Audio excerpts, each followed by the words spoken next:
Pronto. Bom dia, então, gente. Vamos começar a nossa aula de hoje da disciplina de cálculo de reatores. Hoje com a ilustre presença aí do Tiago Vinícius Barros. O Tiago é ex-aluno aqui do curso, né? Ex-aluno aqui da UFMA. E hoje ele vai comentar com a gente um pouco da experiência dele lá com os reatores supercríticos, subcríticos, reatores de alta pressão, e o que é que ele anda desenvolvendo lá na Universidade Estadual de Maringá, onde ele atualmente cursa o doutorado dele. Tiago, te passo a palavra, mais uma vez agradecendo aí sua disponibilidade de tempo e atenção de participar mais uma vez aqui dessas rodas de conversa da disciplina de cálculo de reatores. Obrigado, professor. Deixa eu só compartilhar a tela.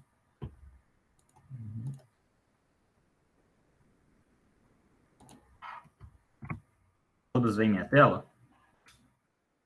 Vendo sim, Tiago. Beleza, só para saber. Que vocês sabem que quando a gente compartilha, começa a compartilhar no Meet, a gente perde, não consegue mais ver, né? Estou aqui no PowerPoint, eu não consigo ver vocês. Mas obrigado, professor. É sempre um prazer estar aqui para falar com vocês, com os alunos, retornar para a instituição, né? Para bater um papo com todo mundo. Peço que vocês, qualquer coisa, se vocês quiserem fazer uma pergunta, alguma dúvida, alguma curiosidade durante a apresentação, podem abrir o microfone, podem falar, não precisa ter vergonha, tá? E também, se meu áudio falhar, qualquer coisa, pode dar um feedback também, que eu não consigo acompanhar vocês ao mesmo tempo. Então, como o professor já falou, meu nome é Tiago, eu sou mestre em Engenharia Química e formado pela instituição UFMA, né? E hoje eu vou falar um pouquinho para vocês sobre a tecnologia supercrítica e valorização de resíduos. Bom, já me apresentando, eu sou engenheiro químico formado pela UFMA e mestre em Engenharia Química pela UEM, Universidade Estadual de Maringá. Desculpa, mas sua tela ficou travada no primeiro slide. Eu acredito que você passou do slide. Então, acho que deu um problema no compartilhamento aí. Tenta sair e voltar na apresentação, porque a tela aqui, para mim, está travada na capa. Espera aí. Agora a gente está vendo. Tenta compartilhar em tela cheia, vamos ver se foi isso. Tenta compartilhar de novo com o modo tela cheia, porque eu acho que ele não entrou no modo tela cheia quando você colocou. Deixa eu... Vou parar, vou iniciar novamente. Esses são os inconvenientes Acontece mais do que sempre. Do online. Agora dá para ver? Está aparecendo na tela já, mas ainda não está em modo de tela cheia. Não? Não entrou. Espera aí.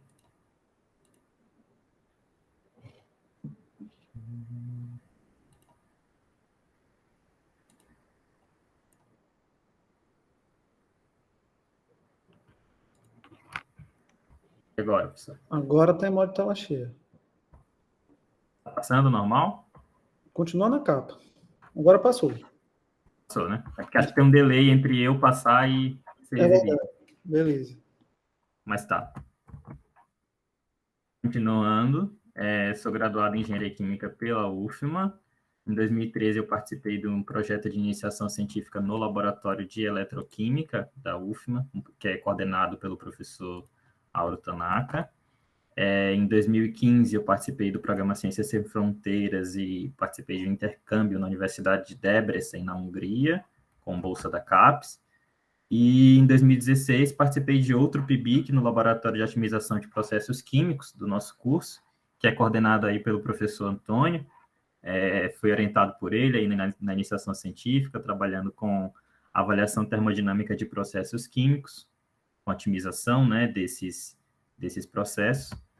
E em 2017, o meu TCC, que foi sobre o estudo de adsorção de azul de metileno em escamas de peixe. E em 2018, meu mestrado, que foi com bolsa da CAPES, no programa de pós-graduação em Engenharia Química daqui da Universidade Estadual de Maringá, em que eu trabalhei com a gasificação do licor negro com água sub e supercrítica. E atualmente eu desenvolvo meu doutorado aqui na UEM, em parceria com a instituição Royal Melbourne Institute of Technology, de Melbourne, na Austrália, e pretendo, né, se tudo der certo, no ano que vem, estar lá na Austrália desenvolvendo a última parte do meu doutorado, que também estou trabalhando ainda com gaseificação, ainda com esses processos de tratamento, usando tecnologia supercrítica, mas já voltados para outros tipos de resíduos, que são os resíduos eletrônicos agora. Bom, a apresentação de hoje, a gente vai falar um pouquinho sobre esses resíduos, né, urbanos e industriais. Esses resíduos urbanos que podem ser o lixo que a gente encontra, plásticos, metais, vidro, etc., lixo alimentar, etc., e os resíduos agroindustriais, que vão desde os resíduos das culturas, né, que são a casca, etc., de alguns frutos, como efluentes também de indústrias. A gente nota nos últimos anos que existe uma tendência de aumento da quantidade desses resíduos, que são potencialmente tóxicos, e que são gerados tanto pelas fontes domésticas e residenciais, quanto pelas fontes industriais. E muitos desses resíduos, eles possuem componentes que são de difícil degradação, difícil decomposição, e que podem, né, ter uma relevante preocupação ambiental, dado a sua persistência na biota, tanto na flora terrestre, quanto na biota aquática. Eles são muito persistentes e tendem a bioacumular dentro dos seres vivos, ou seja, o que significa essa bioacumulação? Eles tendem a estar em concentrações maiores do que dentro do ambiente, eles tendem a se bioacumular dentro dos tecidos dos organismos vivos, de peixes, de outros animais, e, consequentemente, podem ir atingir até mesmo o ser humano por meio do consumo, né, desses outros organismos. Em contrapartida, a legislação ambiental, no mundo todo, ela tem se tornado cada vez mais restritiva. Cada vez mais existem mais leis que procuram, né, procuram estar colocando esses efluentes ou os métodos de tratamento dentro das condições adequadas para lançamento, as condições adequadas que não vão atingir ou que vão minimizar o impacto ambiental do lançamento desses efluentes ou do tratamento desses resíduos urbanos. No Brasil mesmo, mais recentemente, foi lançado o Planares, que é o Plano Nacional de Gestão de Resíduos Sólidos, que foi lançado em 2020. Ele é bem recente, né? Tem outros países, principalmente Europa, que já estão bem avançados nessa questão de gerenciamento de resíduos sólidos, mas o Brasil já começou a planejar a gestão desses resíduos sólidos e como deve ser feito o tratamento dos resíduos sólidos urbanos aqui, como que deve ser feita a logística reversa desses produtos.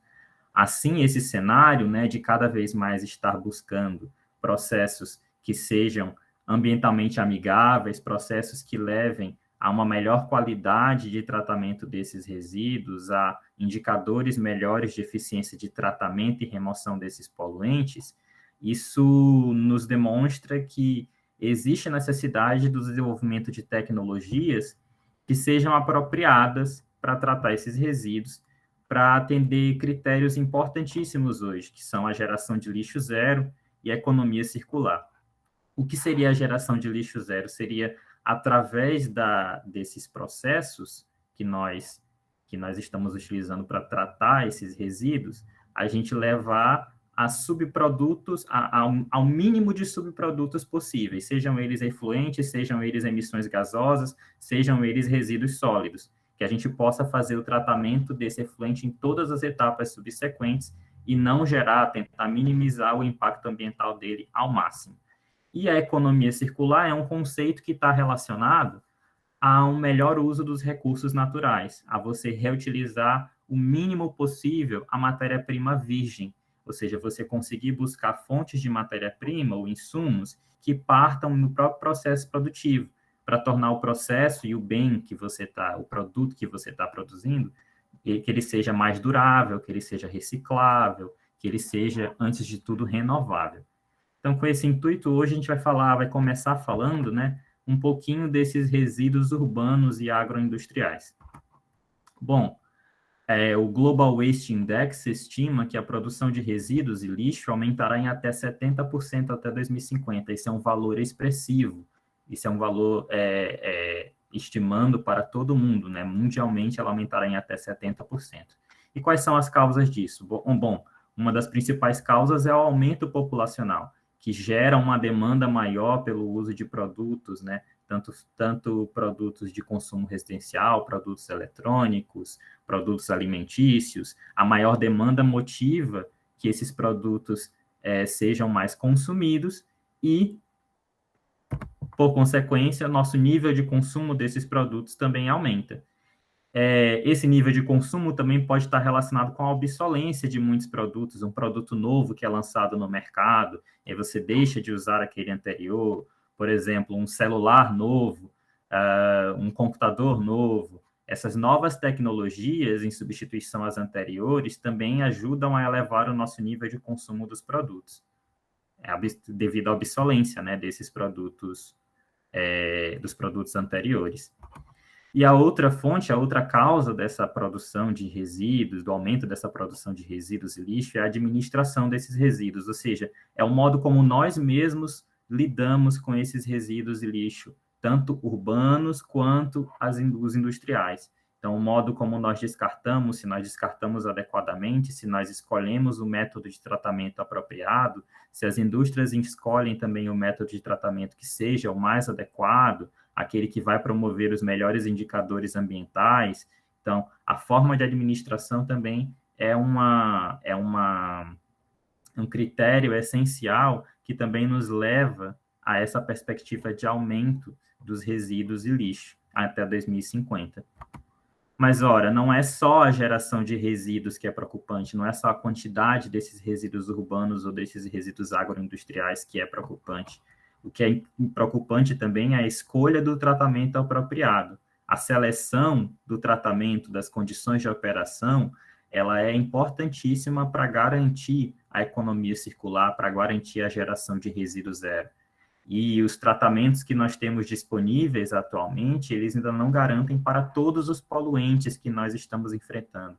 Hoje em dia nós temos, ainda mais com a pandemia, foi revelado, né, em muitos artigos, em literatura, a presença, por exemplo, de vírus, né, de fragmentos do vírus Covid-19 em esgotos, em outros lugares, que por vezes podem não ser degradados pelos processos convencionais que nós utilizamos para tratamento desses efluentes, para tratamento de esgoto, para tratamento por exemplo, gerenciamento de plásticos.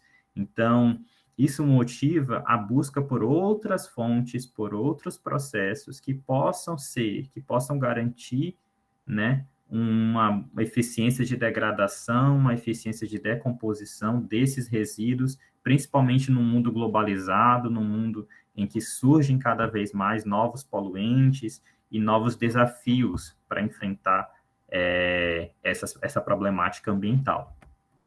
Bom, atualmente, quais são as tecnologias que são usadas para tratamento desses resíduos? Existem tecnologias que nós podemos chamar de convencionais, uma delas é a incineração direta, então você pegar resíduos sólidos, por exemplo, e levar para a queima.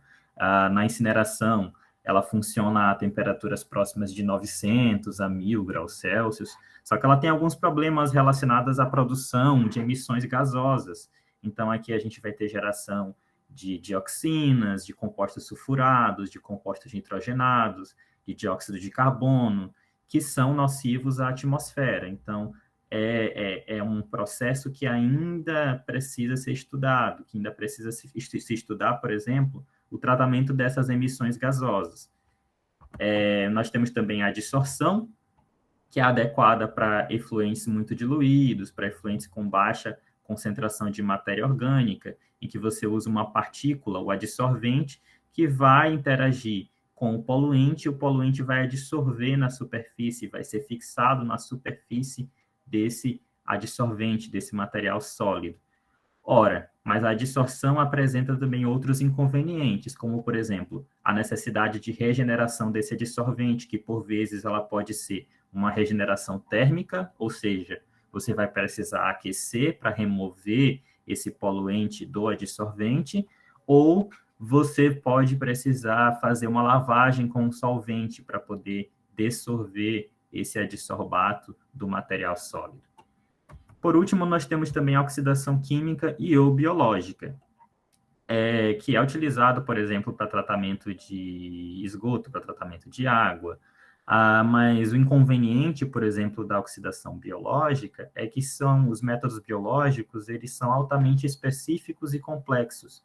eles dependem de organismos vivos, né? Então, eles são restritos à aplicação com efluentes bem conhecidos, bem estudados, as quais já se tem uma resposta da degradação desse poluente por meio de um organismo, de um micro-organismo. Um método que tem se demonstrado eficaz, né, em contraposição à incineração, à dissorção, à oxidação química, são os processos termoquímicos. Então, aqui a gente pode comparar, por exemplo, o processamento bioquímico e o processamento termoquímico. Bom, no processamento termoquímico, a gente tem, no processamento bioquímico, desculpe, nós temos as vantagens dele ser seletivo a determinadas frações do resíduo.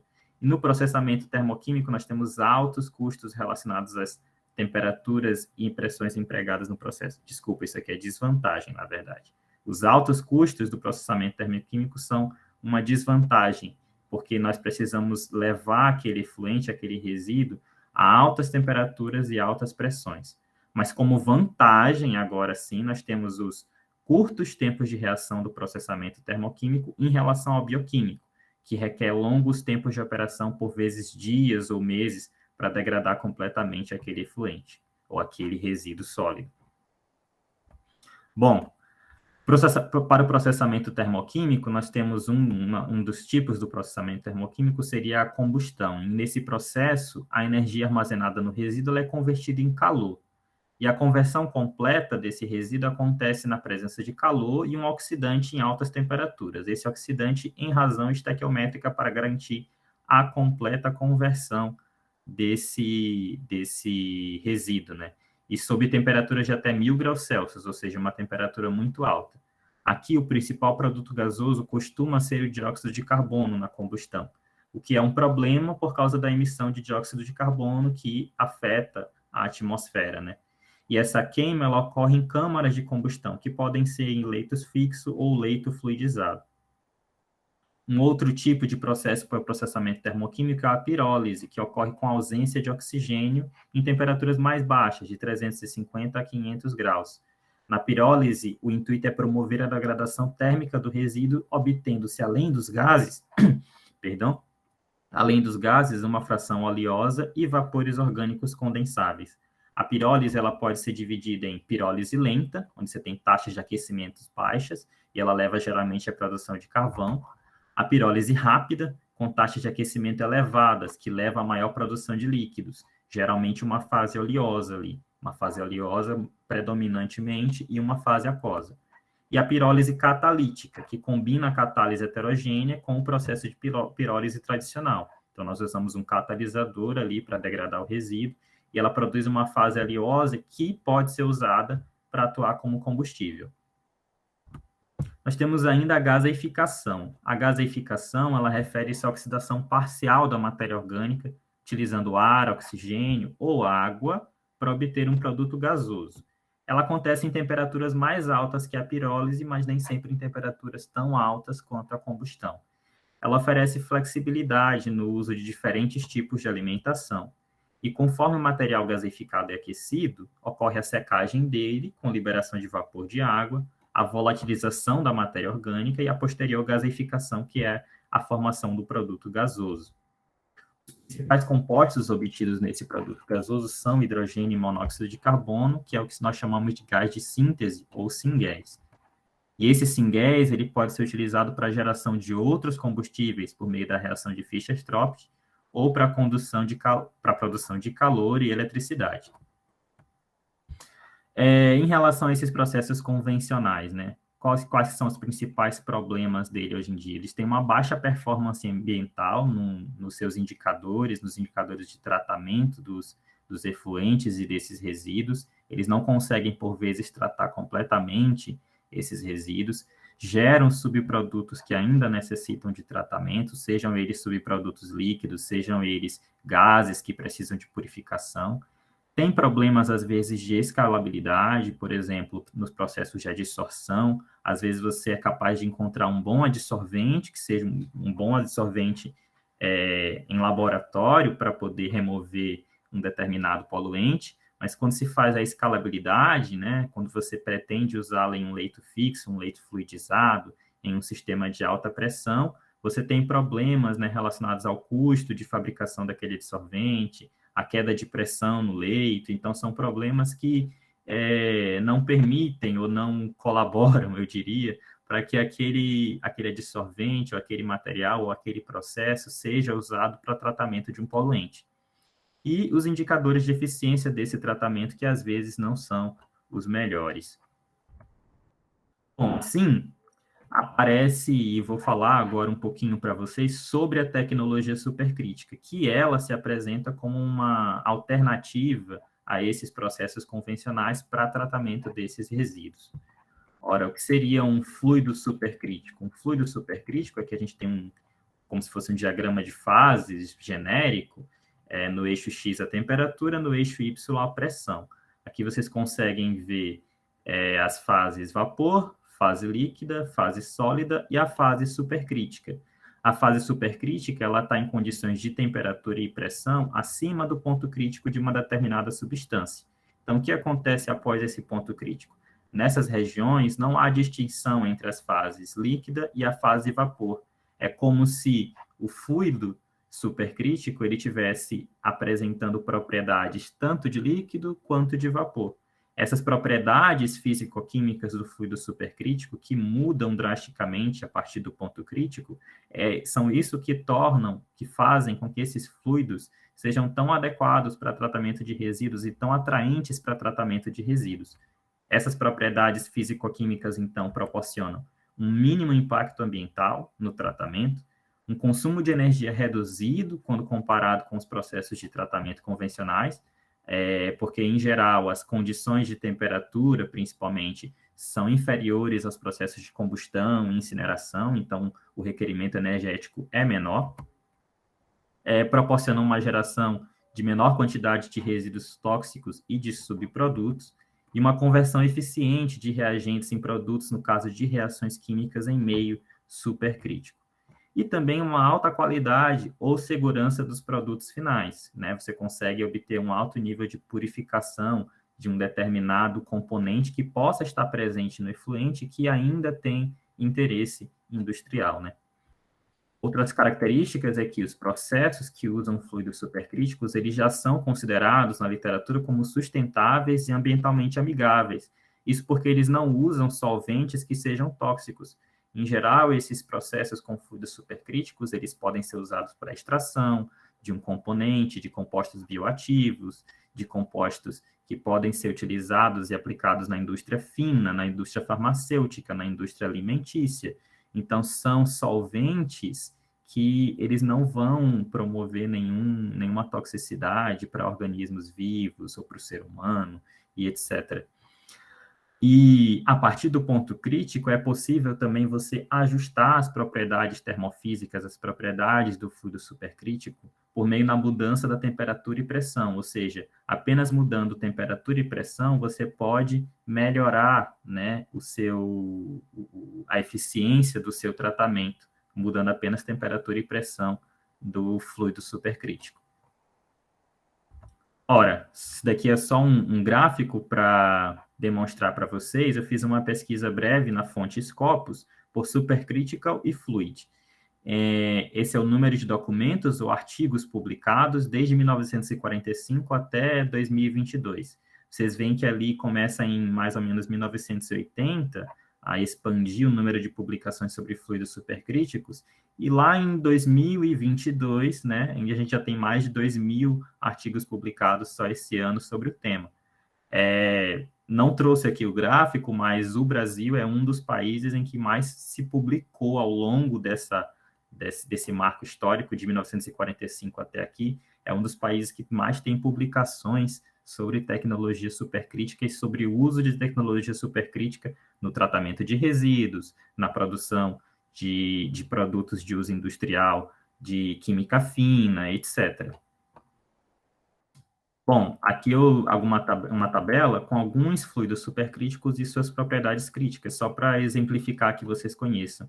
Então, nós temos aqui argônio com temperatura crítica de menos 122,5 graus e pressão crítica de 48,6 bar, o dióxido de carbono com temperatura crítica de 31,1 graus e 73,8 bar. Percebam que a temperatura crítica do dióxido de carbono é bem baixa, 31,1 graus Celsius. Isso torna ele atrativo para ser usado também em processos de extração de compostos bioativos, de matrizes agroindustriais, cascas, resíduos de alimentos, etc., que possuem compostos que ainda podem ser utilizados, né, para fins fins alimentícios, para melhorar algum produto e etc. Nós temos também a água, né, cuja temperatura crítica ali está em torno de 374 graus e pressão crítica de 220,6 bar. E o propano, com temperatura crítica de 96,7 graus e pressão crítica de 42,5 bar. Bom, algumas aplicações desses processos com tecnologia supercrítica são usados em processos de separação, em processos de extração com CO2 supercrítico. Então, é possível usar o CO2 em estado supercrítico para extrair componentes bioativos ou componentes de interesse, de matrizes principalmente de biomassa, para esterilização a alta pressão. Já dou um exemplo de como fluidos supercríticos podem ser usados para esterilização, e para oxidação ou extração com água supercrítica. Aqui é um dos exemplos que eu trago para vocês de extração. Esse artigo foi publicado lá pelo grupo do professor Julian Martinez, da Unicamp, relativo à extração de compostos fenólicos e anticianinas da Jussara, de resíduos de Jussara, usando líquidos pressurizados e fluidos supercríticos. Então, aqui é um exemplo em que ele utiliza CO2 supercrítico e mistura de CO2 com outros solventes, com etanol. Então, o que ele faz aqui é extrair compostos bioativos dos resíduos de Jussara. Os resíduos que outrora seriam jogados, descartados no ambiente, podem ser utilizados para fazer a extração de compostos fenólicos e anticianinas. Já de um grupo do meu grupo de pesquisa no laboratório, do professor Lúcio, foi desenvolvido um trabalho em que foi utilizado a extração de fluido supercrítico, a extração de CO2, para extrair óleo de café defeituoso. Não sei se vocês sabem, mas cerca de 20% do café que é produzido aqui no Brasil, 20% da participação desse café inclui grãos de cafés defeituosos, que são grãos de café que tornam o gosto do café não muito agradável ao paladar, né? Esse café ele não é exportado para fora. Para fora, esses resíduos, esses grãos de café defeituosos não são exportados para fora, mas dentro do mercado nacional eles são incluídos. Então, a proposta do nosso grupo de pesquisa, do professor Lúcio, foi usar esses grãos de café defeituosos para recuperar óleo a partir deles, usando a extração com fluidos supercríticos. E, bom, depois dessa extração com fluido supercrítico, ainda sobrava, né, um resíduo, um material sólido daquela extração, aquilo que não foi conseguido não foi possível de ser extraído com CO2 supercrítico. Então, esse resíduo sólido seguia para uma etapa de pirólise da biomassa, né, da biomassa residual.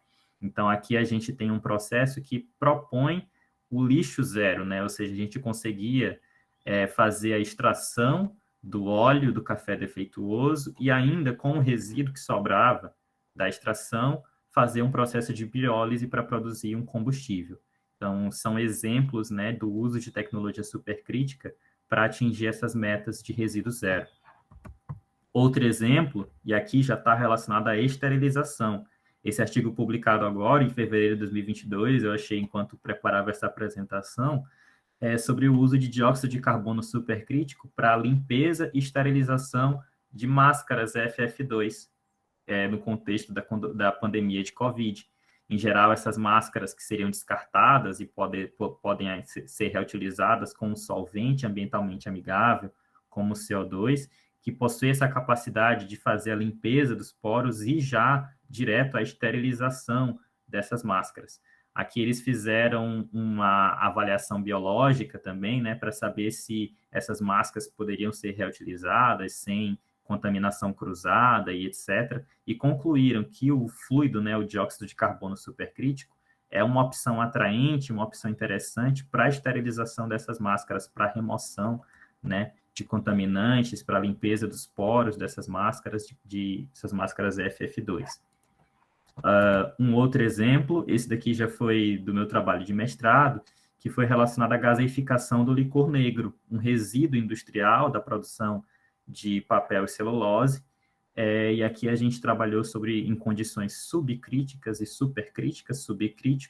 Subcrítico está relacionado a quando você tem um fluido que está em uma das duas condições, ou seja, a temperatura acima da temperatura crítica e pressão abaixo da pressão crítica, ou pressão acima da pressão crítica e temperatura abaixo da temperatura crítica.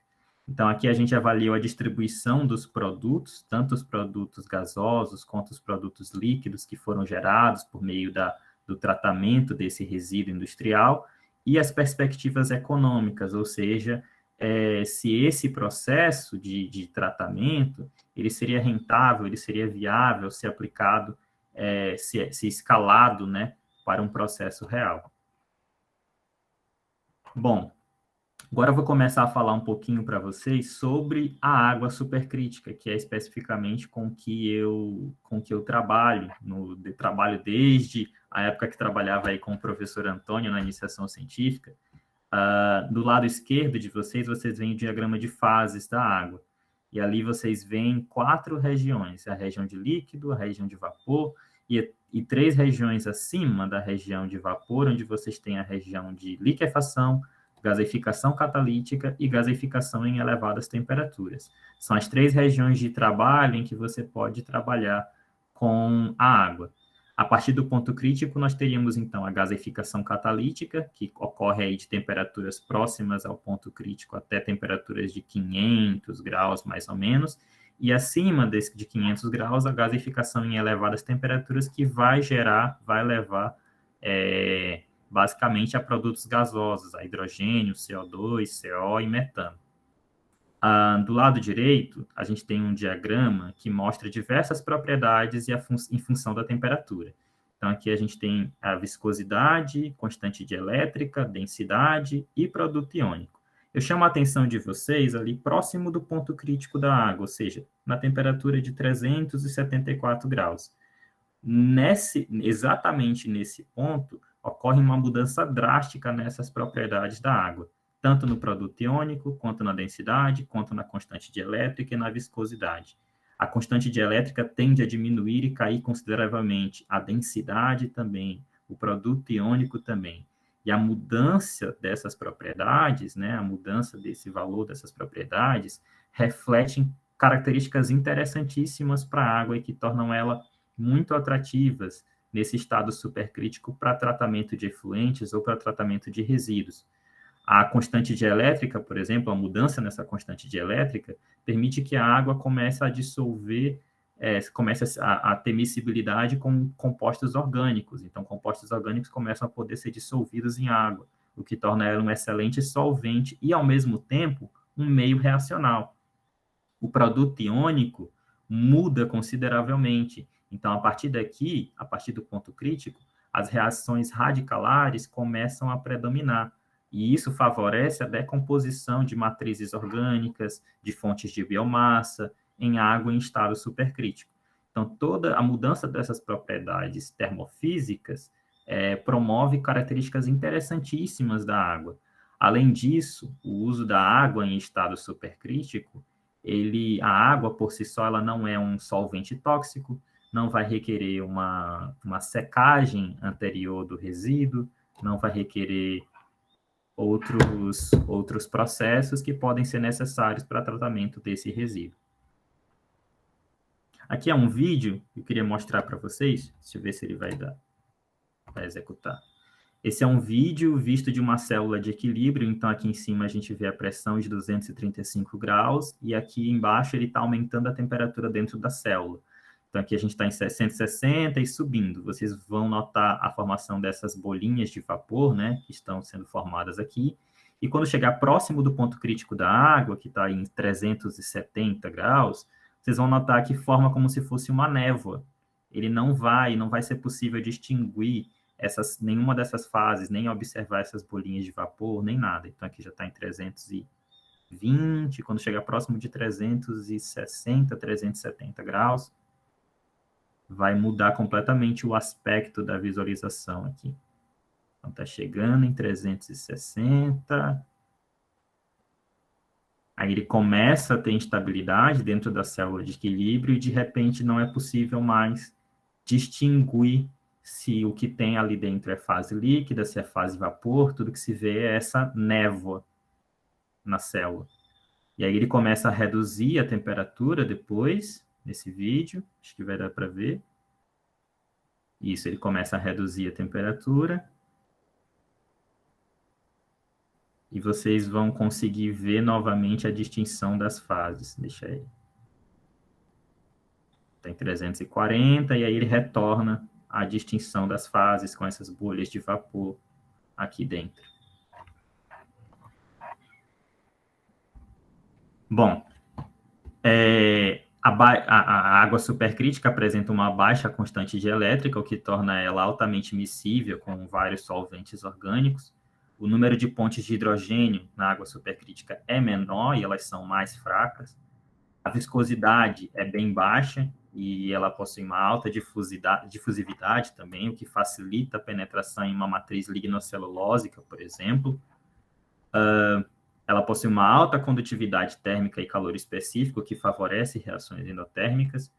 E o que é importante? Que é preciso selecionar apropriadamente, né, as condições de operação para o uso de água supercrítica. Por quê? Porque é assim que nós vamos garantir a eficiência do tratamento dos nossos resíduos, a eficiência desse processo de gaseificação. E como é que a gente seleciona, né, essas condições de operação? Variando temperatura e pressão. Quando você varia temperatura e pressão, você varia essas propriedades termofísicas, viscosidade, condutividade térmica, a difusividade, e você consegue verificar que condições de temperatura e pressão maximizariam, né, a degradação da matéria orgânica, a degradação daquele pó doente em água supercrítica. Então, aqui esse gráfico vai mostrar a dependência da pressão e temperatura com a densidade da água. Então, a gente tem no eixo X a densidade, pressão, no eixo Y, e diversas isotermas em diferentes temperaturas. Aqui é para denotar para vocês que, tratando-se de água supercrítica, nós teríamos 3 regiões de trabalho: a região 1, região 2 e a região 3. Na região 1, seria a região de gaseificação em elevadas temperaturas, onde predominam mecanismos radicalares. A região 3 seria a região de gaseificação em água subcrítica, abaixo da temperatura crítica. Aqui, por vezes, é necessário o uso de um catalisador para garantir a eficiência do tratamento. E na região 2, ambos os mecanismos, tanto mecanismos radicalares quanto os mecanismos iônicos, podem existir. Essa região, ela se torna vantajosa também com o uso de catalisadores para garantir a elevação da eficiência de gaseificação, da eficiência do tratamento com água supercrítica daquele poluente. Bom, aqui é apenas um resumo das principais reações que podem ocorrer em água supercrítica. Então, a primeira delas é a reação de hidrólise. A gente tem lá a matéria orgânica aqui genérica, eu estou chamando de CXHYOZ. Ela vai reagir com a água e pode quebrar esse polímero, né, ou essa grande molécula em unidades menores, em N unidades menores. Essas N unidades menores, elas podem condensar e voltar a retornar a ser unidades maiores, né, como se fosse uma polimerização, formando CXHYOZ2 mais CXHYOZ3, etc. Elas podem seguir ainda reações de reforma para a produção de CO, hidrogênio, ou CO2 e hidrogênio. E esse CO e hidrogênio participar em reações de deslocamento gás-água, ou water gas shift no inglês, né? Em que o CO reage com a água para formar CO2 e hidrogênio. Ou ainda por reações de metanação, em que esse CO e o CO2 podem ser convertidos em metano. Percebam que todas essas reações aqui são reações em equilíbrio, então são reações que estão acontecendo simultaneamente dentro do sistema. E a mudança das condições de operação, pressão e temperatura, concentração de alimentação do resíduo, do poluente, vai interferir diretamente na produção desses gases, na produção de hidrogênio, na produção de CO2, na produção de metano e na decomposição da matéria orgânica também. Porque, naturalmente, se se eu coloco, né, se aumenta a concentração desse poluente, dessa matéria orgânica, dessa fonte de matéria orgânica, eu vou ter uma tendência de deslocamento do equilíbrio em algum dos lados dessas reações. Bom, além da matéria orgânica, se eu tiver materiais inorgânicos, sais, metais, dentro do meu efluente, dentro do meu resíduo, isso vai levar à alteração daquelas relações de equilíbrio anteriormente, daquelas equações. Porque esses materiais inorgânicos, eles podem tanto atuar como catalisadores, quanto capturar e formar sais orgânicos, mistura de sais orgânicos e inorgânicos ali no meu sistema. E a concentração do efluente, a concentração do resíduo e a temperatura de reação, elas possuem uma influência na composição e no rendimento dos produtos gasosos. Em geral, quanto maior a temperatura, mais você tende você tende a aumentar a geração dos produtos gasosos. Em geral, quanto maior a concentração, você tende a diminuir a concentração, principalmente de hidrogênio, nos produtos gasosos. Além disso, a elevação do tempo de residência e da pressão, ela apresenta pouca influência nas frações gasosas obtidas por meio dessas reações. Um ponto importante são os materiais constituintes do equipamento. Isso porque a gente está pensando num processo de gaseificação, num processo de tratamento supercrítico, que ocorre em condições de pressão e temperatura extremas. Então, os pontos críticos da água, a pressão, é de 220, 224 bar, e temperatura acima de 374 graus. Então, esses materiais que vão constituir equipamento, eles são um ponto importante a ser pensado para evitar problemas de corrosão, evitar problemas de interferência, né, do próprio material que constitui esse equipamento, ou seja, o metal, a liga metálica que vai constituir o reator, que vai ser utilizado para gaseificação, ele pode interferir. Por vezes, ele pode funcionar até como um catalisador, alterando a composição e rendimento dos produtos gasosos. Mas outras vezes, ele pode interferir negativamente na sua reação. Bom, e a água supercrítica, né, o uso desses tratamentos, dessa tecnologia supercrítica para tratamento de resíduos, ele pode ainda levar à produção de energia a partir desses gases que são produzidos nas reações de gaseificação com água supercrítica. Então, aqui a gente tem um esquema simplificado para geração de energia, onde eu tenho a alimentação do meu reator, desse reator de fase supercrítica. Então, desse reator eu vou ter a produção de gases, eu tenho ali a separação de fases, a separação desses gases, em especial o hidrogênio, que pode ser usado para posteriores usos, e os outros gases podem seguir para uma turbina com geração de eletricidade. Esse é apenas um esquema simplificado, né? Nessa separação de fases também eu posso ter o reciclo da fase líquida e retornar ela para o reator, para aumentar a eficiência de degradação desses componentes que ainda estão na fase líquida. Bom, agora eu vou falar um pouquinho para vocês sobre a minha experiência aqui com esses reatores de alta pressão, em especial com o que nós usamos aqui no laboratório para tratamento de efluentes e de resíduos. Esse é um esqueminha simplificado do nosso sistema que nós temos aqui no laboratório. Então, a gente tem o reservatório do efluente, que pode ser a água, pode ser o efluente que deve ser tratado, uma bomba de alta pressão, que geralmente é uma bomba do tipo HPLC, uma válvula de controle de fluxo, um pré-aquecedor, seguido pelo nosso reator, e em sequência, nosso reator, um condensador, para resfriar a temperatura do efluente que está saindo ali do reator. Esse condensador é mantido a temperatura ali de 10 graus Celsius, com auxílio de um banho termostático, e o efluente que sai do condensador segue para um separador de fases, onde nós coletamos tanto os produtos gasosos acima desse vaso de pressão, que é o separador de fases, e os produtos líquidos abaixo do separador de fases. Isso vai ficar mais claro em seguida. Quais são os materiais? Isso eu acho importante mostrar para vocês quais são os materiais que fazem parte da construção desse reator. Então, a gente tem 2 fornos que são usados para aquecer tanto o pré-aquecedor quanto o reator. Eles são feitos de aço inox 304, o pré-aquecedor em aço inox 316 e o reator é feito em Inconel 625, que é uma liga especial de níquel, cromo e molibdênio. É uma liga que resiste à corrosão, mesmo em elevadas temperaturas, acima de 600, 700, 800 graus. Uma liga que resiste a ácidos fortes. Então, tem que ser uma liga especial para ser utilizada nesses processos. O condensador e o separador de fases são feitos em aço inox 316.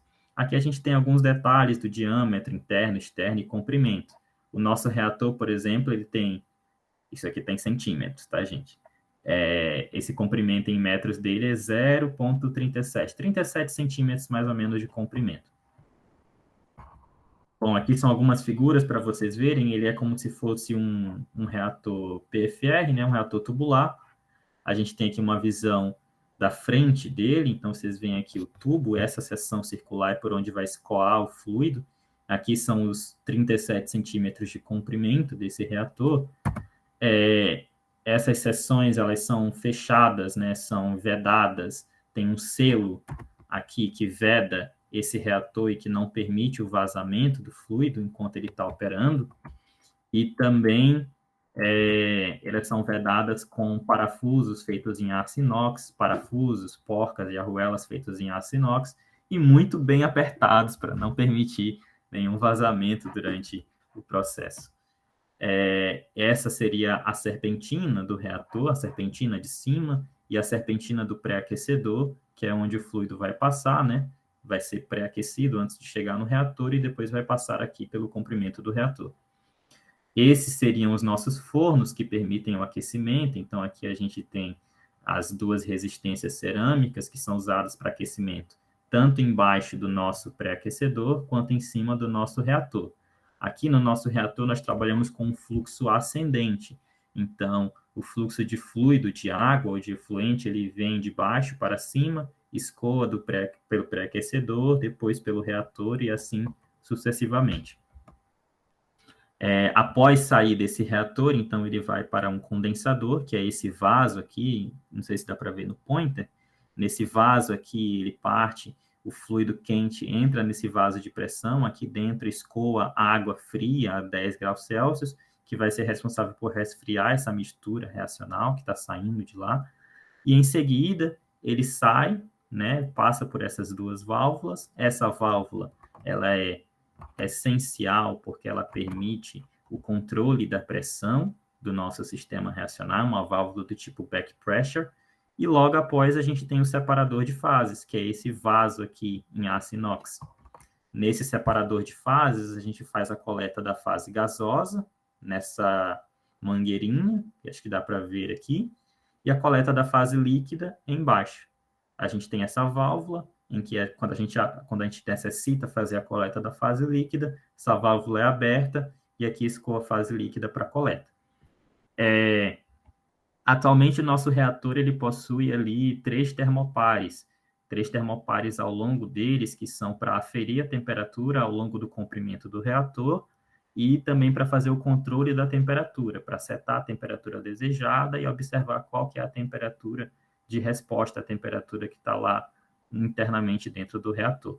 Isso aqui é só uma visão do nosso quadro, né? O quadro elétrico, em que a gente faz a programação das temperaturas do reator, e um aviso que a gente sempre deixa lá, de quente, cuidado, para ninguém, às vezes, algum inadvertido pode chegar próximo do reator e fica bem quente próximo do reator, então a gente sempre trabalha em uma certa distância de operação.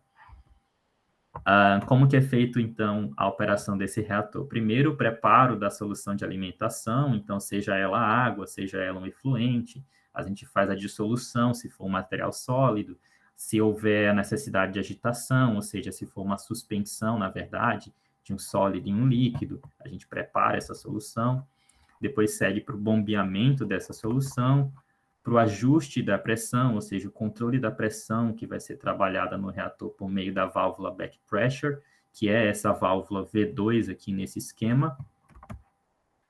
Seguimos para o aquecimento do pré-aquecedor e do reator.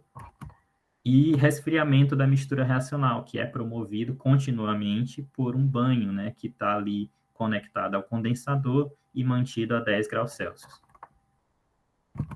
Aqui vou mostrar um vídeo para vocês sobre a operação desse reator. Então aqui a gente tem a nossa bomba de alta pressão, uma bomba pequenininha, mas ela funciona com um pistão de safira aqui dentro. Então essa bomba está aqui marcando 3.800 PSI, isso dá em torno de 260 bar, mais ou menos. Aqui no nosso exemplo, ela está bombeando apenas água para dentro do nosso sistema reacional. Então, vocês vão ver aqui o tubo de aço inox que está levando essa água para dentro do sistema reacional. Os fornos, obviamente, estão fechados, porque o reator está aquecido. E aí a gente tem aqui esse reator já fechado e já com o fluido circulando por sobre ele. Aqui a serpentina, onde ele já começa a trocar calor com o ambiente, e logo em seguida o fluido segue para o condensador, onde ele vai trocar calor ainda com a água que está vindo do condensador, né, com o fluido que está resfriando. Ele vai seguir e vai passar por essas duas válvulas. Aqui é apenas para mostrar para vocês o termômetro, que vai indicar ali a pressão em 260 bar, 270 bar mais ou menos. Então, o fluido vem, passa por essas duas válvulas e segue para o separador de fases. No separador de fases, a gente pode tanto coletar a fase gasosa, e aí eu tenho um bolhômetro aqui que é para medir a vazão dessa fase gasosa, se for necessário, quanto coletar a fase líquida, que já sai aqui embaixo. Né, vocês estão vendo pingar, é a coleta da fase líquida do que está saindo do reator. E aqui é o set point, né, que a gente define, então ele estava setado para 600 graus Celsius no reator e trabalhando a 242 graus. Isso é só um esqueminha de como operamos normalmente, né? Isso daqui está operando apenas com água, mas se for o caso de um efluente, é a mesma coisa. A gente apenas troca aquele becker ali na bomba pelo efluente que vai ser tratado e faz a dissolução em água, se for preciso, faz a estabilização do efluente e bombeia ele para dentro do nosso sistema reacional.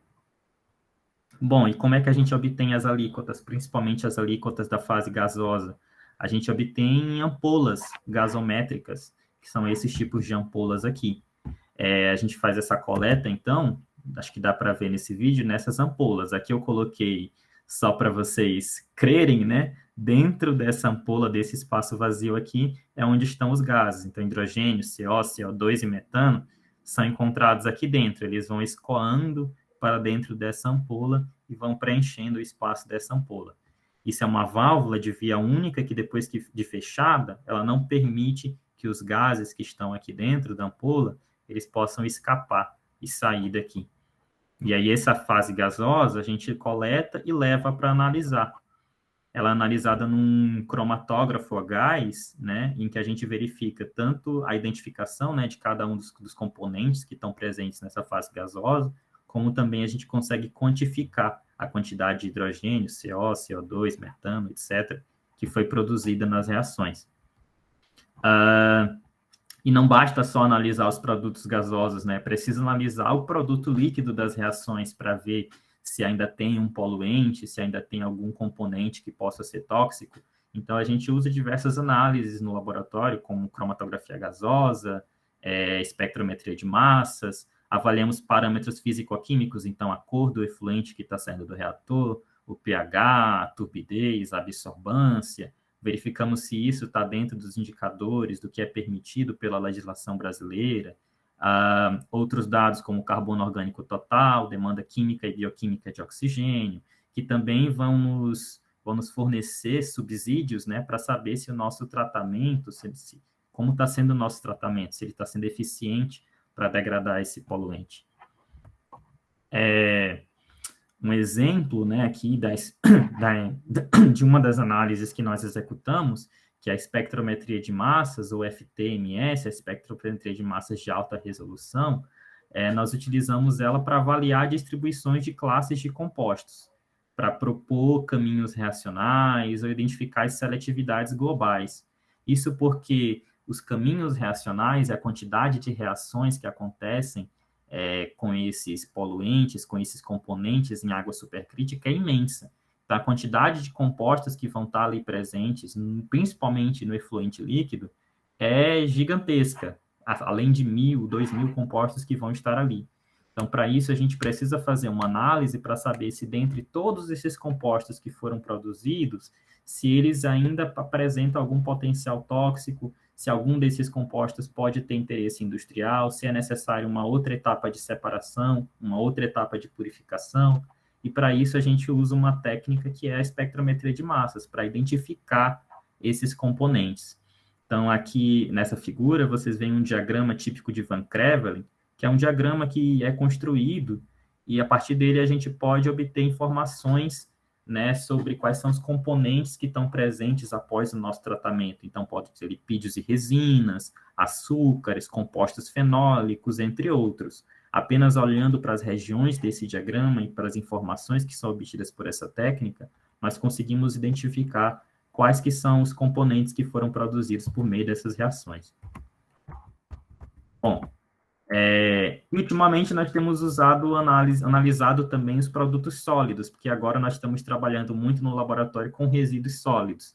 Então, a gente tem a opção de trabalhar com espectrofotometria de absorção atômica, que é usada para identificar a quantidade de metais, a concentração de determinado metal ali no resíduo sólido, a difratometria de raio-x e a microscopia eletrônica de varredura. Dessas três, a microscopia eletrônica de varredura ela é bem usada para identificar, por exemplo, a morfologia de um resíduo sólido. É como se nós tirássemos uma foto, literalmente, né, daquele material, só que em uma amplificação muito grande. Essa foto, por exemplo, foi tirada do resíduo sólido do licor negro em uma ampliação de 655 vezes. Então, a gente conseguiria ver realmente a morfologia e avaliar que seções que estão sendo degradadas ou o que está acontecendo morfologicamente com a estrutura na superfície desse material sólido que está sendo degradado. Bom, aqui alguns aspectos operacionais desses processos com reatores em alta pressão. Primeiro, em relação à concentração de alimentação, em que nós temos, né, infelizmente, muitos inconvenientes relacionados com a presença de sólidos na alimentação, porque existem problemas de bombeamento. Então, às vezes, o efluente ele tem uma alta concentração de sólidos, é impossível de ser bombeado na nossa bomba que nós temos disponível no laboratório, né? Além de problemas com entupimento do reator. Ao longo do reator, pode ser que esse efluente com alta concentração ele possa causar entupimento, e aí você necessita parar toda a operação. Imaginem o que seria isso em um nível industrial, né? Eu estou falando em um reator em escala de laboratório, mas em nível industrial você tem que parar a operação porque o reator entupiu, isso é um grande problema, né? Nós temos também problemas em relação à taxa de aquecimento do pré-aquecedor e da temperatura de resfriamento do condensador, porque pode ocorrer a degradação da matéria orgânica antes de chegar ao reator, dependendo da temperatura que você seta para o pré-aquecedor, e também pode ocorrer entupimento no pré-aquecedor ou no condensador do reator, durante o processo de aquecimento ou durante o processo de resfriamento da mistura reacional. Na obtenção das alíquotas, também podem ocorrer interferências, caso seja capturado o ar. Então, é preciso garantir que o que você está capturando não é ar, é realmente a mistura gasosa que está saindo do reator. A vazão de operação também pode tornar difícil a coleta de amostras gasosas, além da análise da fase líquida, que nem sempre é simples, nem sempre é trivial. Isso porque são muitos os compostos que são produzidos a partir dessas reações, para mais de 1.000, 2.000 compostos. Então, nem sempre é trivial você conseguir saber se o seu processo ele foi eficiente em degradar aquele efluente, eficiente em degradar aquele resíduo. Como é que você vai avaliar quais são os componentes que ainda sobraram ou que ainda não foram completamente degradados, né, a partir do tratamento com água supercrítica. Existem também problemas relacionados à corrosão, devido às condições extremas de temperatura e pressão, ou aos próprios compostos químicos que são gerados pela reação. Pode ser produzido ácido clorídrico, ácido fluorídrico ao longo das suas reações. Então, isso vai gerar problemas de corrosão na superfície do material do reator ou da linha, né? E também devido à operação do reator por tempos prolongados. Estava conversando com o professor antes da aula também que essa semana eu estou com um problema no reator, por exemplo, devido ao uso prolongado. A gente já usou o reator por mais de 20 vezes em sequência, fazendo tratamentos sucessivos, e agora a gente teve um problema de corrosão em um dos selos do reator. Então, o fato de usar por tempos prolongados também requer uma manutenção devido à corrosão das partes internas do reator. E, claro, essa manutenção ela tem que ser periódica, tanto da bomba de alta pressão, quanto do próprio reator, com necessidade de limpeza, após o trabalho com efluentes muito concentrados, com a necessidade de limpeza do separador de fases, com cuidado com os termopares e com toda a parte elétrica que faz parte ali do sistema reacional. Finalmente, eu vou apresentar para vocês alguns exemplos do que nós temos trabalhado aqui no laboratório, também do que já é visto de mais novo na literatura, em relação ao uso de água supercrítica ou de tecnologia supercrítica para o tratamento de resíduos.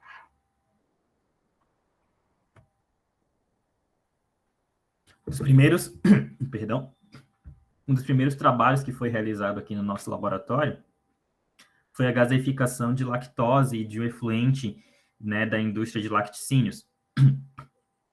Esses efluentes do processamento de leite, dos seus derivados, eles têm quantidade significativa de matéria orgânica, de sais inorgânicos dissolvidos e de agentes oxidantes. Então, esse trabalho foi feito pelo meu orientador de mestrado, Leandro, em que ele avaliou tanto a produção de hidrogênio, ou seja, a produção de gases dessas reações, quanto a redução de carbono orgânico total. O que ele fez, então? Ele fez a gaseificação de um composto modelo, a lactose, então pegou lá a lactose comercial e fez a diluição da lactose em água, e avaliou o efeito da adição de catalisadores, hidróxido de sódio e hidróxido de potássio, e de sais também, carbonato de sódio, para maximizar a produção de hidrogênio.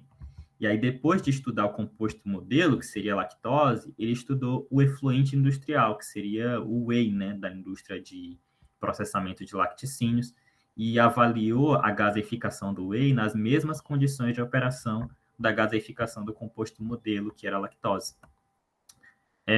Então, ele usou lactose com 98% de pureza e os sais alcalinos, e o soro de leite, né, do whey, fornecido por uma empresa daqui do Paraná, Lático, de Cruzeiro do Oeste, e avaliou o teor dos produtos gasosos, ou seja, o rendimento.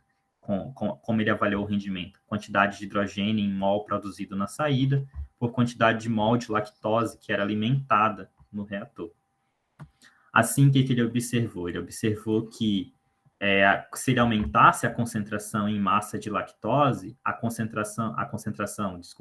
o rendimento de hidrogênio, ou seja, a quantidade produzida em mol de gás hidrogênio, ela diminuía à medida que ele aumentava a concentração de lactose. Isso para uma mesma condição, né? A 225 bar e 500 graus Celsius e 5 gramas por minuto de lactose sendo bombeada para o reator.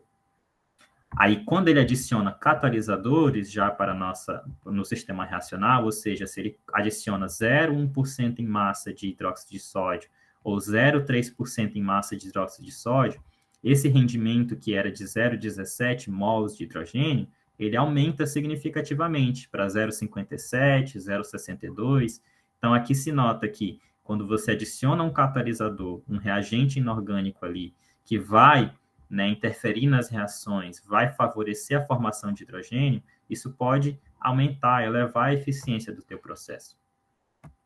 Bom, e aí, depois de fazer a gaseificação da lactose, ele fez a comparação com o soro de leite e mostrou que os resultados, né, tanto na produção de hidrogênio quanto dos gases, eles são comparáveis. Então, se ele usar lactose ou se ele usar soro de leite, a quantidade produzida de hidrogênio, a quantidade produzida de CO2, de metano, de CO, ela é comparável, ela é identicamente quase a mesma com o efluente industrial.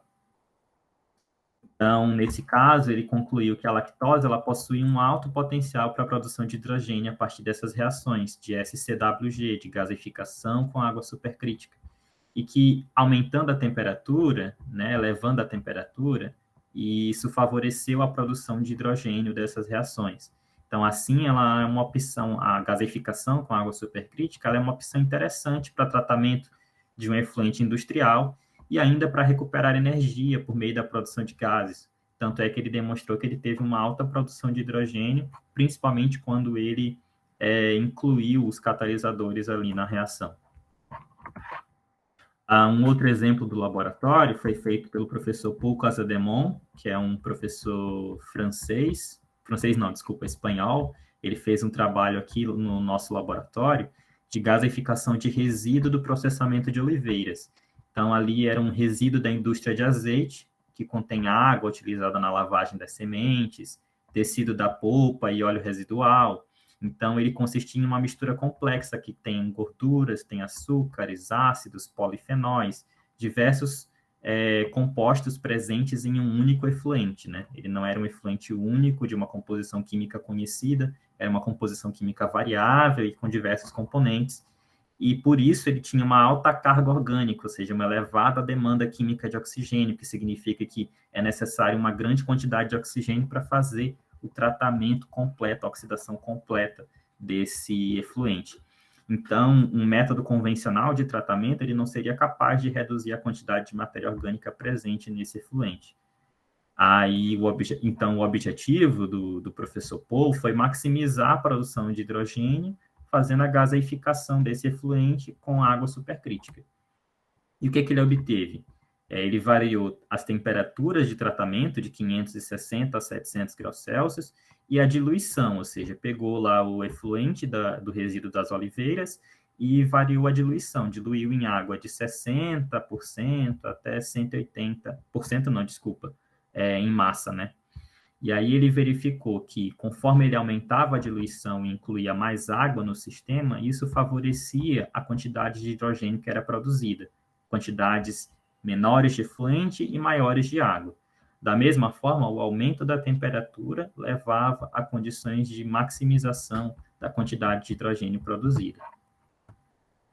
E aí ele propôs, inclusive, um mecanismo para a degradação desse resíduo, né, do processamento das oliveiras. Então, ele propôs com um composto modelo, que é a celobiose, e essa celobiose que está ali presente no resíduo das oliveiras, ela pode gerar a produção dos gases de hidrogênio, metano, CO, CO2, ou de outros componentes que, por vezes, são gaseificados em estruturas cada vez menores, até chegar aos gases que vão ser obtidos lá, hidrogênio, metano, CO, CO2 e hidrogênio, e água, desculpa.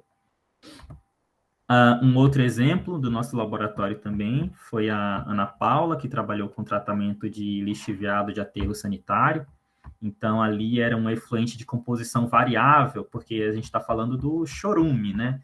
Então, ele inclui tanto matéria orgânica, compostos inorgânicos e até mesmo metais pesados, às vezes, eram encontrados.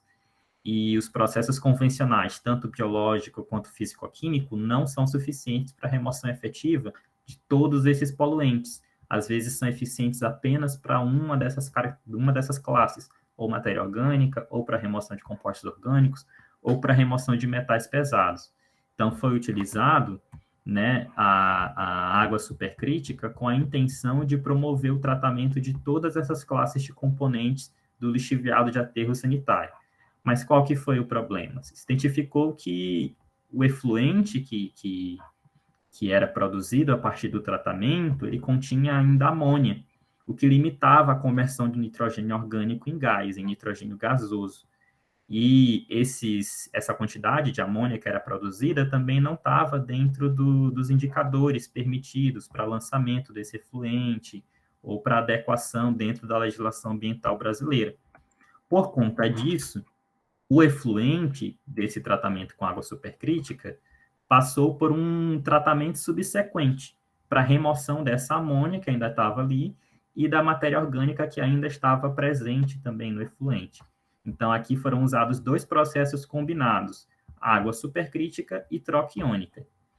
Nesse esqueminha, vocês vão ver o esquema do mesmo reator, então ali aquele Erlenmeyer está mostrando a sucção da solução de alimentação que seria do lixiviado, ela vai para dentro do reator, segue, né, tanto reator, pré-aquecedor, reator, condensador, e no final, a solução efluente que sobra no final, ela era colocada em uma membrana de troca iônica, com uma zeólita, essa zeólita aqui que ele chama de clinoptilolita. Ela vai fazer a troca iônica removendo justamente essa amônia residual que ainda permanecia no efluente. Para nossa surpresa, surpresa não, né? Favoravelmente, né? Porque era esperado que isso acontecesse. Após a passagem desse efluente pela zeólita, o efluente final ele já não possuía essa quantidade de amônia tão alta quanto o efluente que saía do reator. Então, ele já estava dentro dos indicadores, dentro do padrão que é permitido pela legislação. Isso é importante porque aqui a gente demonstra que a tecnologia supercrítica ela é viável também dentro desse ponto de vista. Podem ser adequados ou integrados outros processos que vão aumentar a eficiência do teu tratamento. Então, por exemplo, aqui, somente a água supercrítica não era suficiente para garantir o tratamento adequado desse efluente do lixiviado, mas usando um outro processo simples, que é o uso da zeólita com troca iônica, foi possível, né, fazer o tratamento não completo, mas o tratamento adequado, mais eficiente para esse efluente. Um exemplo que foi trabalhado no meu mestrado foi a gaseificação do licor negro, porque a gente tem um esquema simplificado do processo Craft, não sei se todos conhecem, é o processo de fabricação de papel. Então, ali a gente tem um digestor logo no início do processo, em que ocorre a digestão dos cavacos de madeira e a remoção da polpa celulósica. Então, desse digestor vai ser produzido tanto a polpa celulósica quanto um licor negro fraco. Esse licor negro fraco é chamado de fraco porque ele está com uma baixa concentração ali. E esse licor negro ele vai passar por uma série de evaporadores até ser concentrado, e aí sim ele vai ganhar o nome de licor negro forte e seguir para uma cadeira de recuperação, onde a gente vai obter gás de combustão, vapor e o licor verde, que recupera os sais, né? Cujo objetivo aqui, depois do processo de caustificação, é recuperar os sais que foram usados para fazer a digestão dos cavacos de madeira. Bom, mas no que consiste esse licor negro fraco? Ele possui principalmente lignina, porque após a digestão dos cavacos de madeira, você extrai a polpa celulósica, que contém principalmente celulose, mas no licor negro fraco sobra lignina e fragmentos de hemicelulose, que depois vão ser queimados na cadeira de recuperação.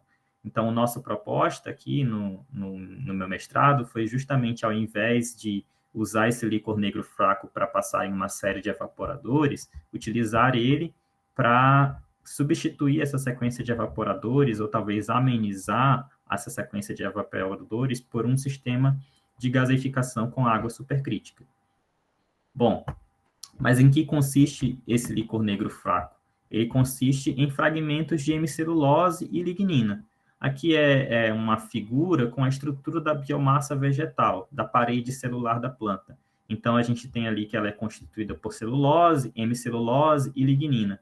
E o licor negro ele vai ter principalmente lignina, que ela tem essa estrutura aqui de compostos fenólicos, uma estrutura que ela não é bem organizada, ela tem unidades de 3 monômeros principalmente, mas é uma estrutura bem recalcitrante, uma estrutura difícil de ser degradada. Mas sob água supercrítica, essas estruturas seriam quebradas e produziriam, inclusive, compostos fenólicos que poderiam ter interesse industrial.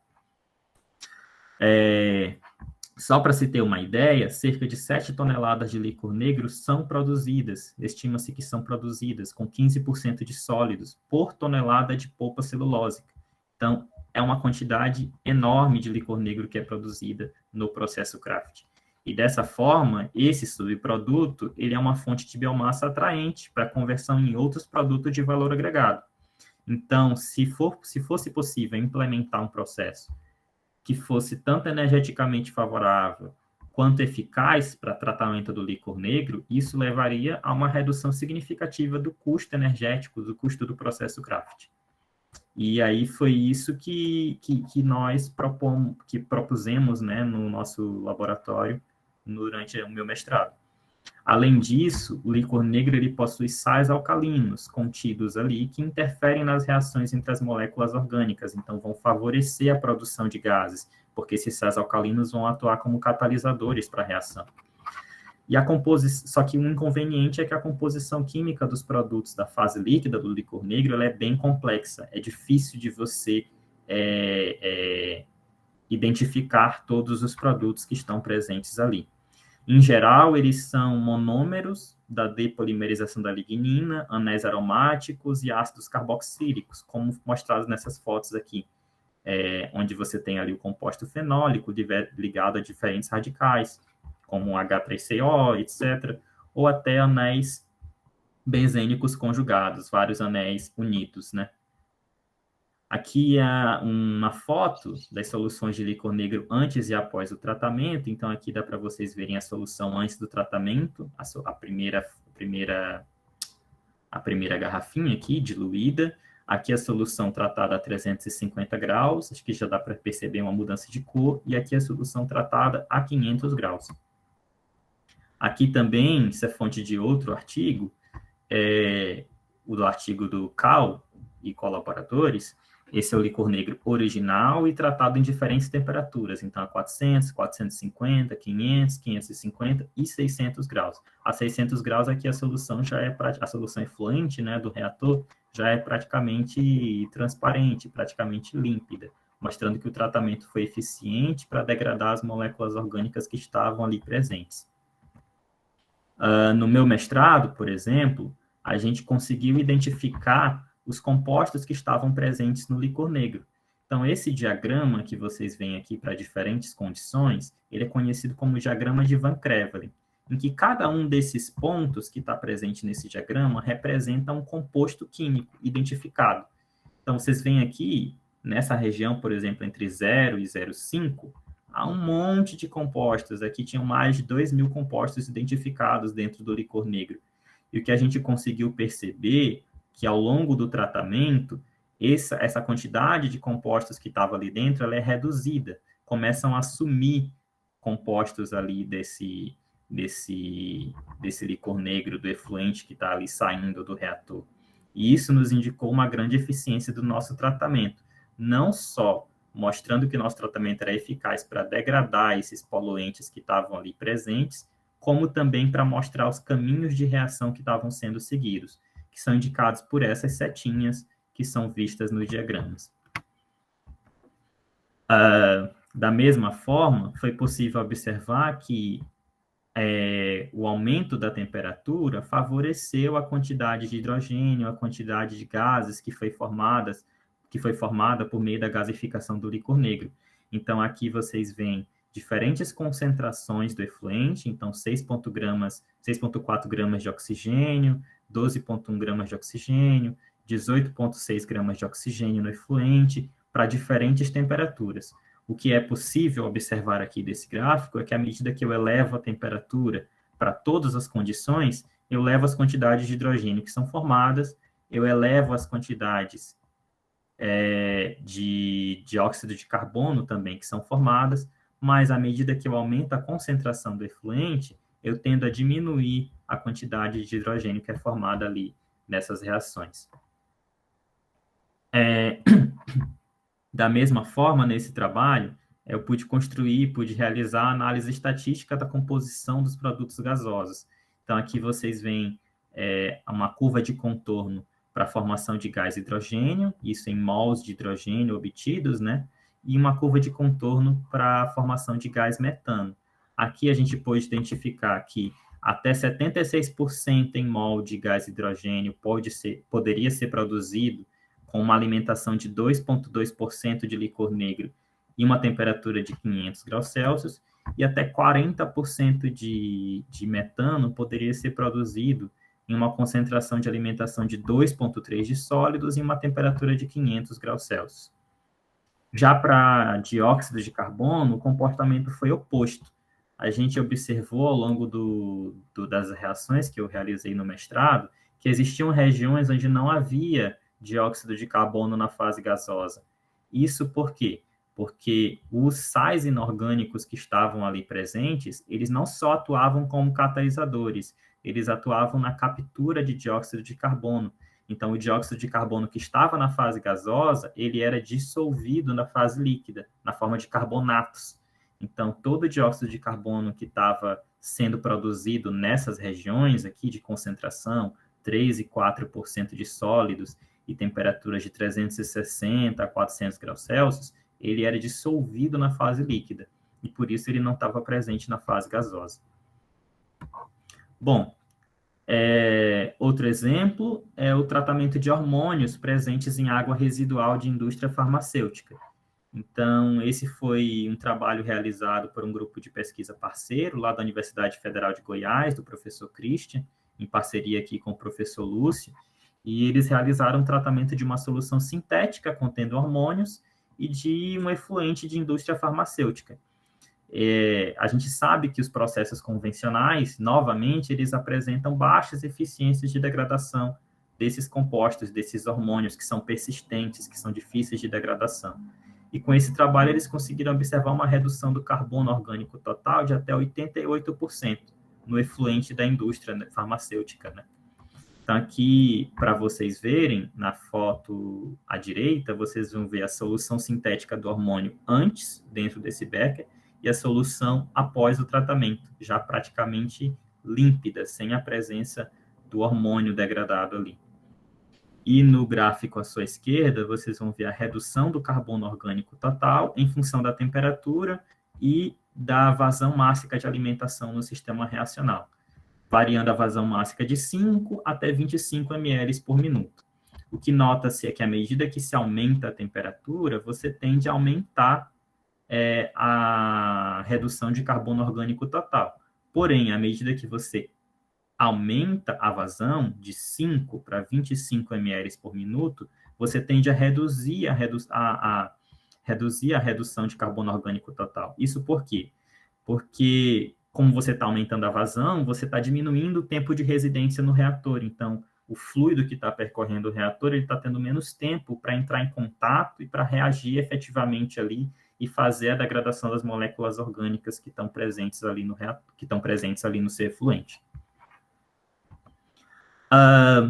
E o último exemplo que eu vou dar é o mais recente que nós estamos trabalhando aqui no laboratório, que é a recuperação de metais de valor agregado a partir de resíduos eletrônicos.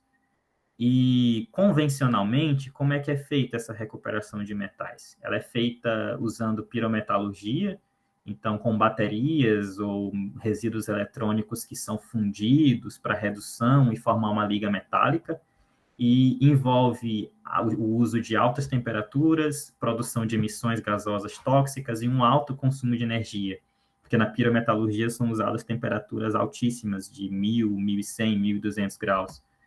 Ou a hidrometalurgia, que é um outro processo, que aí já ocorre por meio da lixiviação. Você usa um solvente para poder precipitar o material ativo, né? O material que tem interesse, o metal que tem interesse ali, com a vantagem de ter uma alta pureza, porém com a desvantagem de produzir resíduos líquidos, que usam solventes tóxicos, que usam ácidos, que usam solventes que, por vezes, podem ser agressivos ao meio ambiente.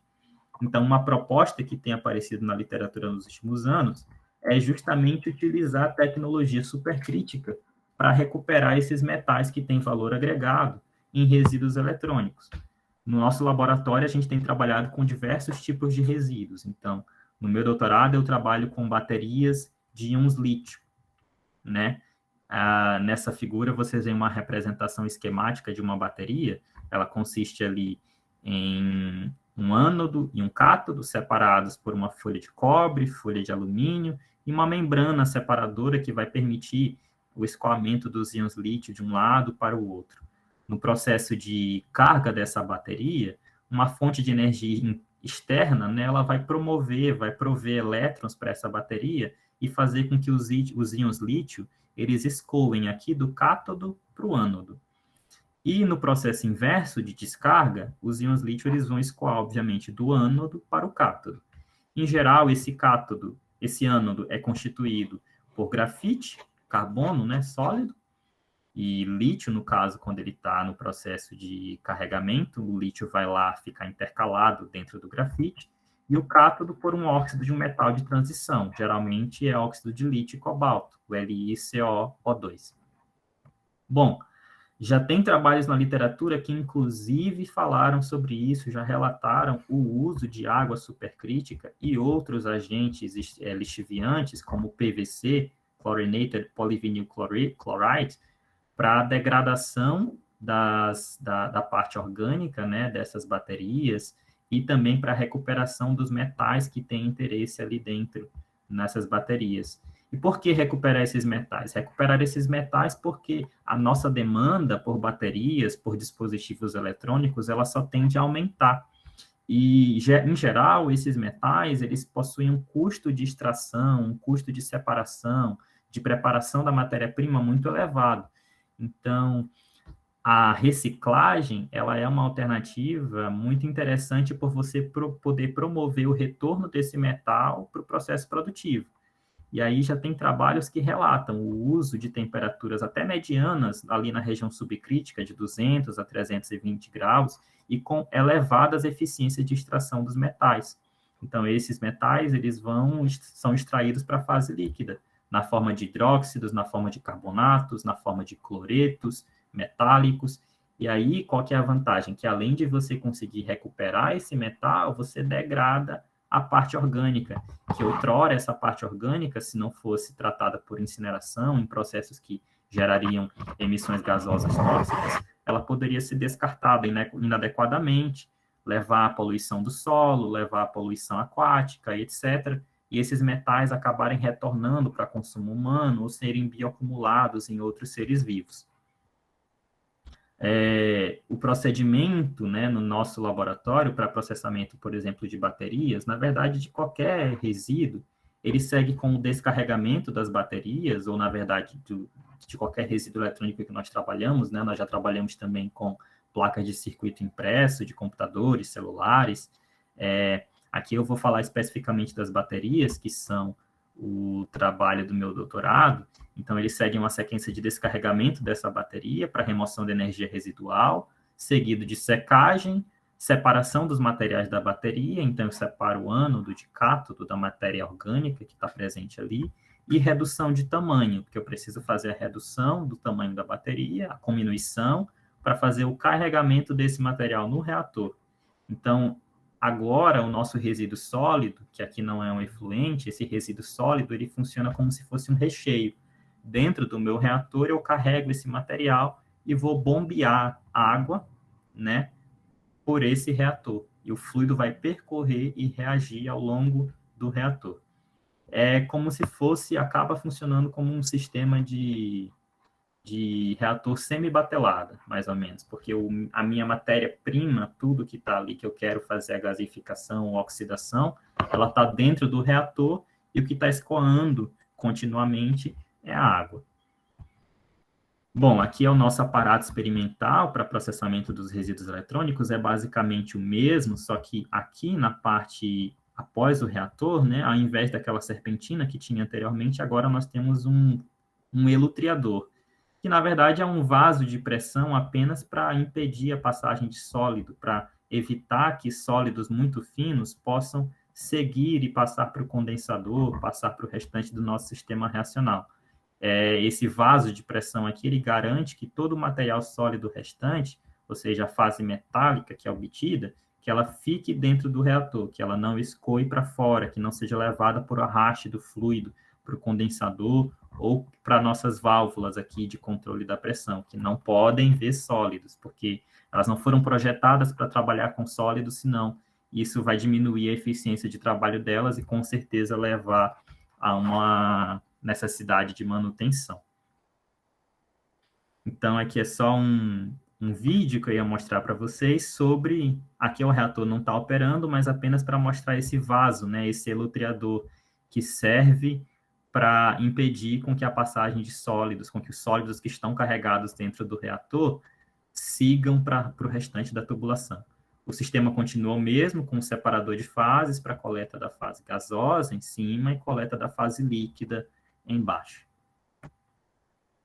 E aí, aqui, eu queria mostrar umas fotos para vocês, né? Essa é uma bateria após descarregamento e separação, então a gente tem aqui a membrana e o material ativo, tudo isso é cominuído, é reduzido de tamanho e carregado dentro do reator, e aí a gente está avaliando o nosso tratamento ao longo do tempo, verificando justamente os metais que são recuperados, e aí vocês podem ver que ao longo do tempo, aqui está variando de 0 a 90 minutos, ao longo do tempo a gente tem a mudança de coloração ali da solução que está saindo do reator, justamente porque está sendo lixiviado fase metálica, está sendo lixiviado os metais que estão dentro do reator carregados, estão saindo e sendo dissolvidos na água. As considerações finais, embora a tecnologia supercrítica ela seja promissora para processamento de resíduos, ainda tem alguns pontos que precisam de melhorias para que ela possa ser aplicada industrialmente. Como, por exemplo, os custos operacionais iniciais, que são significativos, tem necessidade de materiais adequados para operar esses equipamentos, devido às condições de operação que são severas, altas pressões e altas temperaturas. Mas, como dizia o Fogler, os engenheiros químicos não são pessoas comedidas, gostam de trabalhar em altas pressões e altas temperaturas, né? Então, a gente ainda busca materiais de construção e materiais que possam garantir essa flexibilidade de operação sobre essas condições de operação para sistemas com água supercrítica.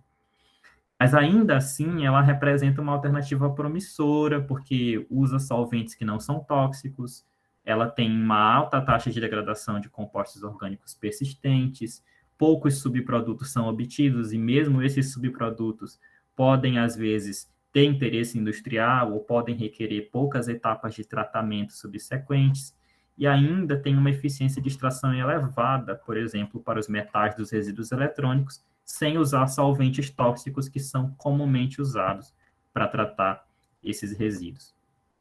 Então, integrar outros processos após o tratamento supercrítico também pode elevar as taxas de recuperação e taxas de degradação desses resíduos, além de minimizar os resíduos gerados e favorecer também os custos, né, operacionais do processo. Aqui é só uma fotinha do meu orientador, o professor Lúcio. Esses são os últimos trabalhos que nós estamos realizando no nosso grupo de pesquisa. Eu trabalho com a recuperação de lítio e cobalto a partir de baterias de lítio-íon, com tecnologia supercrítica. Nós tivemos também uma doutoranda que trabalha com resíduos líquidos de laboratório, então aquele material que seria usado para descarte ou levaria para outro tipo de tratamento. A gente coleta os resíduos líquidos dos laboratórios da universidade, utiliza eles para tratar com água supercrítica, e o Guilherme, que recentemente defendeu sua tese, que trabalhou com recuperação de metais a partir de placas de circuito impresso, usando água supercrítica. Queria aproveitar para convidar vocês, se alguém fizer iniciação científica aí, ou se conhecer pessoas que façam iniciação científica, as inscrições estão abertas para o envio de trabalhos para o Congresso Brasileiro de Engenharia Química e Iniciação Científica, que vai ser realizado esse ano na UEM, de 12 a 14 de novembro. Então, o envio de trabalhos vai aí até dia 14 de agosto. Se quiserem vir conhecer Maringá, conhecer nossas instalações do departamento, e também ter uma troca legal com os professores e com profissionais de outros estados e outras instituições, é uma oportunidade bem legal de participar, de discutir, de aprender e de ver trabalhos de diferentes lugares, o que as pessoas estão fazendo, de interagir, né? E fica o convite para quem tiver interesse. Essas são algumas das referências que foram usadas nessa apresentação. Se alguém tiver alguma dúvida, curiosidade, eu estou disponível para perguntas. Muitíssimo obrigado, Thiago, pela explanação aí, bem completa sobre as tecnologias supercríticas, principalmente seu uso aí para resíduos. Galera, eu deixo aí aberto a dúvidas, curiosidades aí de vocês, tá? Nesse momento, perguntar aí ao Thiago. O Thiago, ele foi modesto aí, tá? Quando ele falou aquela parte lá de que os artigos de tecnologia supercrítica, boa parte eram produzidos aqui no Brasil, a gente tinha que falar que boa parte é produzido num grupo de pesquisa com o qual ele participa lá, tá? O professor Lúcio talvez seja um dos maiores entendedores de tecnologia supercrítica do Brasil, com certeza ele acho que é o maior, tá? No mundo talvez seja aí um dos 2, 3 principais aí pesquisadores da temática. A professora, desculpe interromper, professor, a professora Maria Ângela, que foi orientadora do professor Lúcio, é a pesquisadora que aparece como a segunda que mais publicou Sim. Em todos os tempos. Na tecnologia, e boa parte da tecnologia, né, de patentes, de artigos, é produzida hoje nesses dois eixos aí, nesses dois grupos, né?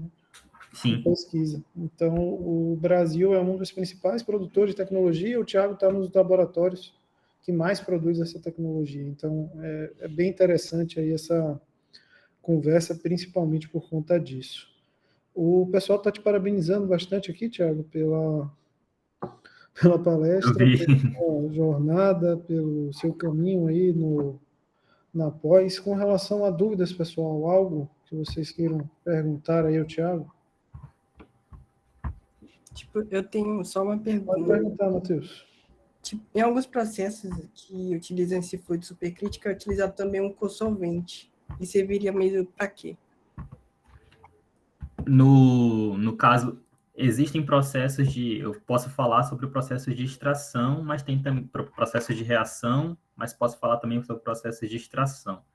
No caso de processo de reação, por exemplo, eu trabalho especificamente com um agente lixiviante no meu doutorado. Isso por quê? Porque a água sozinha, ela não é capaz, em algumas condições de operação em que eu estou trabalhando, de lixiviar completamente os metais que eu tenho interesse, do resíduo, da bateria. Então, às vezes, eu necessito usar um outro agente, um co-solvente, um outro material, que ele vai liberar algum íon, ou liberar, ou interagir de alguma forma com a minha matriz, e vai favorecer com que eu faça, com que eu tenha a extração ou a degradação desse poluente. No caso de reação, né? No caso de extração, por exemplo, se tratando principalmente de extração supercrítica com CO2, aqui no laboratório se tem trabalhado bastante com combinações de dois solventes, então CO2 e propano, CO2 e etanol, porque às vezes esse solvente ele pode ter uma maior afinidade com uma molécula do que outra. Por exemplo, o CO2, se não me engano, ele tem muita afinidade com moléculas apolares. Se o professor me corrigir, ele tem muita afinidade com moléculas apolares. Então, para ele é fácil extrair moléculas apolares. Para o propano já é o contrário. Então, às vezes você tem um componente ali dentro que ele é apolar, ou ele é polar, não pode ser extraído com propano. Então, você faz misturas desse solvente com outro para conseguir aumentar a sua eficiência de extração. Não sei se deu para entender. Tem nada para corrigir e para acrescentar, não, Thiago. Está perfeito sua definição, é exatamente para isso. A Regina levantou a mão, pode falar, Regina. A minha pergunta é mais curiosidade mesmo. Na parte que você mostrou que vocês usam um microscópio eletrônico de varredura para ver a estrutura do material, vocês já pensaram em usar o de força atômica também? Para ver o formato? Ou não seria interessante? É que, no meu caso, o microscópio de força atômica ele não é necessário, porque o que eu preciso ver é apenas a superfície mesmo mais próxima. O microscópio de força atômica, eu não lembro qual que é a magnificação dele, mas ele é bastante utilizado pelo pessoal da catálise, pelo pessoal que trabalha com impregnação de metais, com outras áreas, né? Eu não preciso, no meu caso, de uma magnificação, uma ampliação tão grande para a observação dessas estruturas. Eu preciso apenas analisar a superfície do material. Mais alguém, gente? Mais alguma curiosidade aí para perguntar ao Thiago?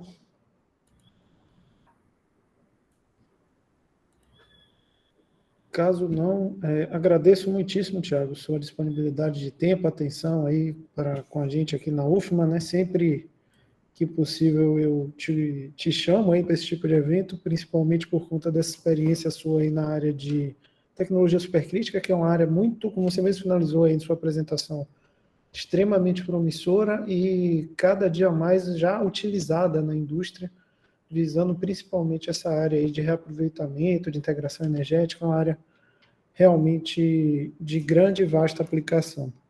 Mais uma vez, Thiago, muitíssimo obrigado pelo seu tempo, pela sua atenção e seu carinho aí com a UFMA. Precisando da gente aqui, você sempre sabe que estamos também disponíveis para você. Até a próxima, meu amigo. Um abraço. Um abraço, pessoal, após o encerramento, eu vou finalizar a gravação agora. Fiquem aí na sala que eu preciso falar brevemente com vocês, tá?